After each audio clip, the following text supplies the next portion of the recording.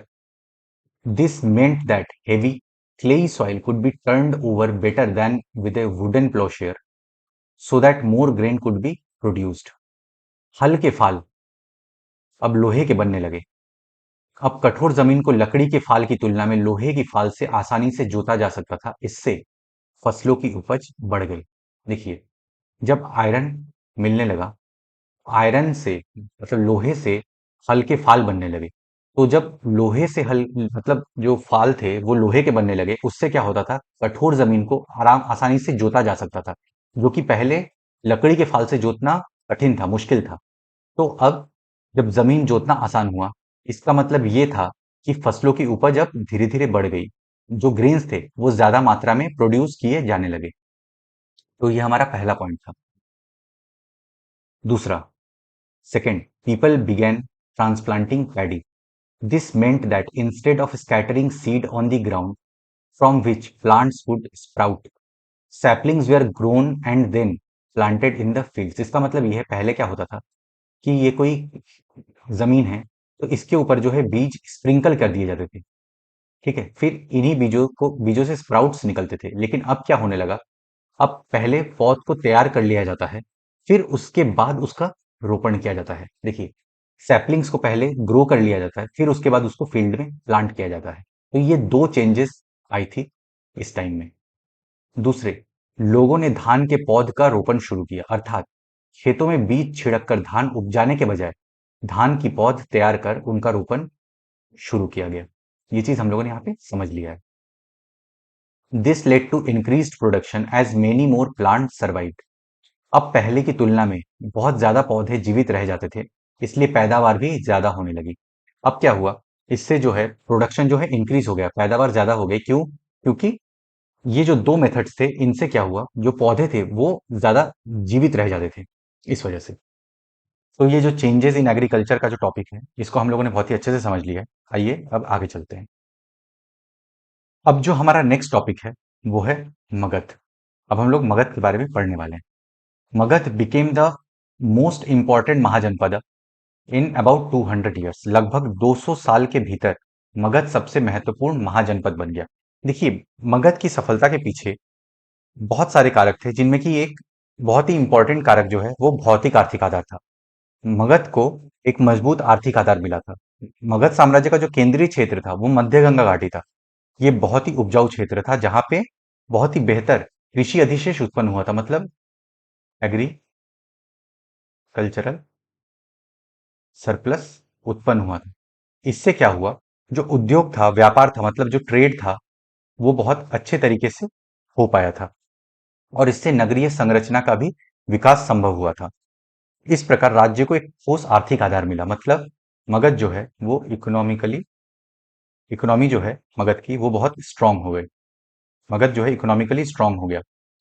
तो जब इकोनॉमिकली कोई भी स्ट्रांग होता है, तो मैंने आपको फर्स्ट चैप्टर में ही ये बात बताई थी, वो बहुत ही पावरफुल एम्पायर या किंगडम खड़ा कर सकता है, क्योंकि उसके पास रिसोर्सेस प्रचुर मात्रा में होती हैं।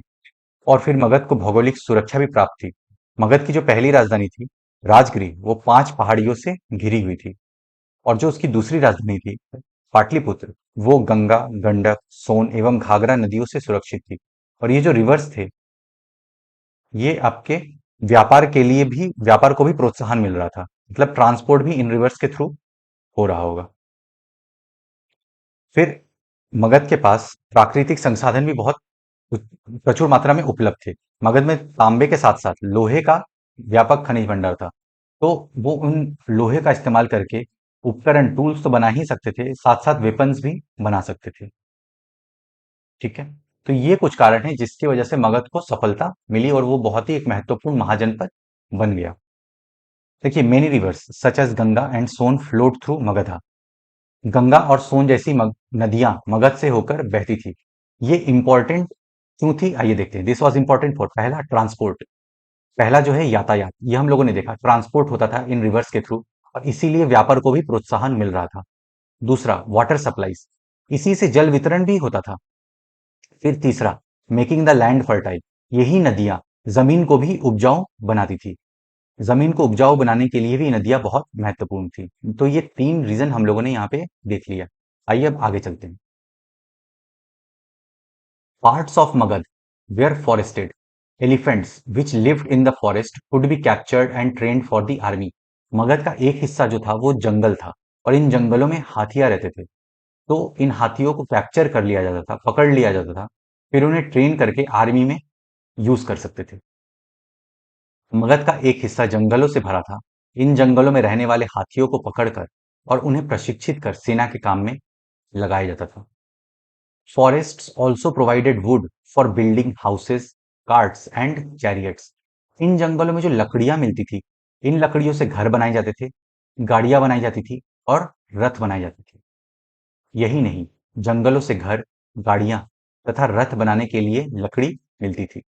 Besides, there were iron ore mines in the region that could be tapped to make strong tools and weapons. देखिए पिछले स्लाइड में ही मैंने आपको ये बात बताई थी कि तांबे के साथ साथ लोहे का भी व्यापक खनिज भंडार था। तो उस वजह से क्या होता था कि उपकरण भी बनाए जा सकते थे और वेपन्स भी बनाए जा सकते थे। इसके अलावा इस क्षेत्र में लौह अयस्क की खदानें हैं। मजबूत औजार और हथियार बनाने के लिए ये बहुत उपयोगी थे। देखिए मगध में ऐसे तो बहुत रूलर्स आए हैं, लेकिन एनसीईआरटी क्लास 6 की है तो यहाँ पे बस 3 रूलर्स के बारे में बताया गया है। जब हम लोग स्टैंडर्ड बुक्स की तरफ मूव करेंगे या फिर आगे क्लास में बढ़ेंगे तो वहां पे मैं आपको और रूलर्स के बारे में बताते जाऊंगा। Magadha had two very powerful rulers, Bimbisara and Ajatashatru, जिसको कि हम लोग अजातशत्रु के नाम से भी जानते हैं। Who used all possible means to conquer other janapadas, जिन्होंने अन्य जनपदों को जीतने के लिए हर संभव कोशिश की थी और साधन अपनाते थे। मगध में दो बहुत ही शक्तिशाली शासक बिंबिसार तथा अजातशत्रु हुए। अन्य जनपदों को जीतने के लिए हर संभव साधन अपनाते थे। Mahapadmananda was another important ruler. He extended his control up to the northwest part of the subcontinent. देखिए महापद्मनंद एक और रूलर हैं। उन्होंने क्या किया था, अपने नियंत्रण क्षेत्र को उत्तर पश्चिमी मतलब नॉर्थ वेस्ट पार्ट तक फैला दिया था। महापद्मनंद एक और महत्वपूर्ण शासक थे। उन्होंने अपने नियंत्रण का क्षेत्र इस उपमहाद्वीप के उत्तर पश्चिमी भाग तक फैला दिया था। Rajagriha, present day Rajgir in Bihar was the capital of Magadha for several years. देखिए हम लोगों ने ये चीज पढ़ा है कि राजगृह जो है वो मगध की राजधानी थी। बिहार में राजगृह, आधुनिक राजगीर, कई सालों तक मगध की राजधानी बनी रही। Later the capital was shifted to Pataliputra, present day Patna. बाद में पाटलिपुत्र, आज का पटना, उसको राजधानी बनाया गया था। More than 2300 years ago, a ruler named Alexander, who lived in Macedonia in Europe, wanted to become a world conqueror. देखिए 2300 साल पहले एक अलेक्जेंडर नाम का शासक हुआ करता था जो कि मैसेडोनिया में रहता था, यूरोप में, और उसको विश्व विजय बनना था। 2300 साल पहले की बात है। मैसेडोनिया का राजा सिकंदर विश्व विजय करना चाहता था। Of course, he didn't conquer the world, but did conquer parts of Egypt and West Asia, and came to the Indian subcontinent, reaching up to the banks of व्यास नदी के पास तक वो पहुंच गया था। देखिए वो विश्व विजय तो नहीं कर पाया, लेकिन उसने इजिप्ट के कुछ पार्ट को और वेस्ट एशिया के कुछ पार्ट को कॉन्कर किया था। फिर वो इंडियन सबकॉन्टिनेंट में भी आया और व्यास नदी के किनारे तक पहुंचा था। पूरी तरह सफल ना होने पर भी वो मिस्र और पश्चिमी एशिया के कुछ राज्यों को जीतता हुआ भारतीय उपमहाद्वीप में व्यास नदी के किनारे तक पहुंच गया। When he wanted to march further eastwards, his soldiers refused. They were scared as they had heard that the rulers of India had vast armies of foot soldiers, chariots and elephants. मान लीजिए ये आपका व्यास नदी है तो इसी के किनारे इसकी सेना थी। तो जब वो ईस्ट की तरफ बढ़ना चाहा तो इसकी सेना ने इनकार कर दिया। क्यों? क्योंकि उनको पता था कि जो भारत के जो शासक थे, इंडिया के जो रूलर्स थे, उनके पास फुट सोल्जर्स थे, रथ थे, हाथी थे, तो इसलिए वे वापस चले गए, आगे नहीं बढ़े। जब उसने मगध की ओर कूच करना चाहा तो उसके सिपाहियों ने इनकार कर दिया। वे इस बात से भयभीत थे कि भारत के शासकों के पास पैदल, रथ और हाथियों की बहुत बड़ी सेना थी।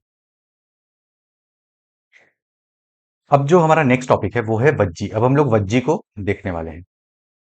While Magadha became a powerful kingdom, Vajji, with its capital at Vaishali, was under a different form of government known as गना और संघा। देखिए मगध तो एक पावरफुल किंगडम बन रहा था।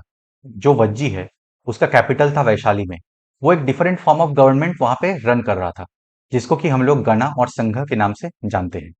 मगध एक शक्तिशाली राज्य बन गया था। उसके निकट ही वज्जी राज्य था, जिसकी राजधानी वैशाली थी। यहाँ पर एक अलग किस्म की शासन व्यवस्था थी, जिसे गण या संघ कहते थे। इन एक गणा और sangha there were not one but many rulers and each one was known as raja. देखिए, जो गण होता था या संघ होता था, उसमें कोई एक राजा नहीं होते थे, बल्कि बहुत सारे शासक होते थे, और उन सारे शासकों को राजा के नाम से बुलाया जाता था। गण या संघ में कई शासक होते थे, और इसमें से प्रत्येक व्यक्ति राजा कहलाता था। These rajas performed rituals together. They also met in assemblies and decided what had to be done and how through discussions and debate. देखिए, ये जो राजा थे, ये विभिन्न अनुष्ठानों को साथ में करते थे। ये जो रिचुअल्स होते थे, इनको साथ में करते थे। मान लीजिए इन राजाओं को कोई यज्ञ करनी है, तो सारे राजा एक साथ बैठते थे और यज्ञ को संपन्न करते थे। ये सभाओं में भी मिलते थे और वहीं पे बैठ के डिसाइड करते थे कि उनको क्या करना है, क्या नहीं करना है। मान लीजिए कहीं पे इनको युद्ध करने जाना है, तो ये सभाओं में मिलके ही डिसाइड करते थे कि उस युद्ध को कैसे करना है, इसके लिए क्या प्लानिंग होगी, क्या स्ट्रेटेजी होगी। और ये कैसे करते थे? डिस्कशन एंड डिबेट के थ्रू। ये सभी राजा विभिन्न अनुष्ठानों को एक साथ संपन्न करते थे। सभाओं में बैठकर ये बातचीत, बहस और वाद विवाद के जरिए तय करते थे कि क्या करना है और किस तरह करना है। For example, if they were attacked by an enemy, they met to discuss what should be done to meet the threat. देखिए, यही चीज मैं आपको बता रहा था। मान लीजिए कहीं कोई एनिमी, कोई शत्रु इन पे आक्रमण कर दिया, कहीं युद्ध हो जाए, तो ये सभाओं में मिलते थे, फिर डिस्कस करते थे कि कैसे इस से निपटना है। शत्रुओं के आक्रमण से निपटने के लिए वे मिलकर चर्चाएं करते थे। However, women, dasas and kammakaras could not participate in these assemblies. देखिए, एक बहुत ही इंपॉर्टेंट पॉइंट है, इसको आप लोग स्टार मार्क कर लीजिए। जो स्त्रियां होती थी, जो दास होते थे और जो कम्मकार होते थे, वो पार्टिसिपेट नहीं कर सकते थे इन सभाओं में। तो यहां से डायरेक्ट आपका स्टेटमेंट में क्वेश्चन पूछा जा सकता है। स्त्रियां, दास तथा कम्मकार इन सभाओं में हिस्सा नहीं ले सकते थे। Rajas of powerful kingdoms tried to conquer the sanghas. जो शक्तिशाली राजा होते थे, वो इन संघ को जीतना चाहते थे और अपने राज्य में शामिल करना चाहते थे। कई शक्तिशाली राजा इन संघ को जीतना चाहते थे। Nevertheless, these lasted for a very long time, till about 1500 years ago, when the last of the Gana और संघास were conquered by the Gupta rulers. लेकिन फिर भी ये जो गण और संघ थे, बहुत लंबे समय तक चलते रहे। फिर जब आखिरी गण या संघ बचा था, उसको गुप्ता रूलर्स ने जीत के अपने राज्य में शामिल कर लिया। इसके बावजूद उनका राज्य अब से लगभग 1500 साल पहले तक चलता रहा। उसके बाद गुप्त शासकों ने गण और संघ पर विजय प्राप्त कर उन्हें अपने राज्य में शामिल कर लिया।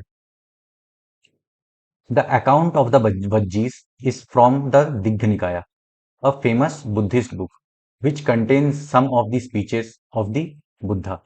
These were written down about 2300 years ago. देखिए, ये एक और इम्पॉर्टेंट पॉइंट है, इसको भी आप लोग स्टार मार्क कर लीजिए। देखिए, जो वज्जी का जो हम लोग को वर्णन मिलता है, वो हमें कहाँ से मिलता है? तो हमें दिग्घ निकाय नामक पुस्तक से मिलता है। और ये क्या है? एक फेमस बुद्धिस्ट बुक है।